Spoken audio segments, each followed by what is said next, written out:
প্রথমে একটি পাত্রে ময়দা, তাতে অল্প তেল দেব এবং অল্প চিনি এবং নুন দিয়ে ভালোভাবে জল দিয়ে ময়দাটাকে মেখে নেব। এরপর একটি পাত্রে যাবতীয় সবজি যেগুলো নিয়েছি আমি সেগুলো দিয়ে দেব। তারপর সামান্য জল দিয়ে এটাকে উনানে বসিয়ে দেবো। সবজি বলতে আমি এখানে নিয়েছি বরবটি, গাজর, টমেটো, আমি যা যা পেয়েছি সেগুলো। এরপর এটা ফুটে এলে এর মধ্যে আমি একটা ম্যাগির প্যাকেট নিয়ে ম্যাগিগুলোকে এইভাবে ভেঙে দিয়ে দেব। এর মধ্যে থাকা ম্যাগির মশলাটা ছিল সেটাও আমি এবার দিয়ে দেব। এরপর এইভাবে নাড়াচাড়া করে কিছুক্ষণ এটা ফুটে গেলেই আমার স্যুপ রেডি। এরপর কড়াইয়ে অল্প তেল নিয়ে নিয়েছি। তেল গরম হলে এর মধ্যে আদা রসুন পেস্ট দিয়ে দেবো।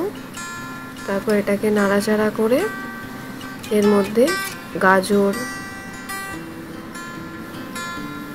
টমেটো, বিনস এগুলো দিয়ে দেব। দিয়ে ভালোভাবে নাড়াচাড়া করব। হলুদ দেব, নুন দেব অল্প সামান্য জল দিয়েছি যাতে সবজিগুলো ভালোভাবে সেদ্ধ হয়ে যায়। এখন মাংসটা দিয়ে দিচ্ছি। মাংসটা আমি মিক্সচারে ভালোভাবে পেস্ট করে নিয়েছিলাম। এরপরে এর উপর সামান্য ধনে গুঁড়ো এবং জিরে গুঁড়ো ছড়িয়ে দেব।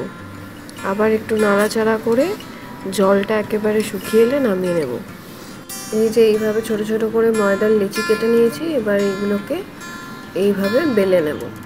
যত পাতলা বেলতে পারবো তত ভালো।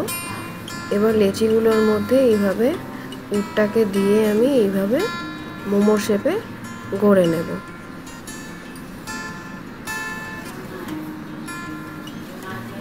আমি এখানে লম্বা লম্বা করে মুড়ে নিয়েছি।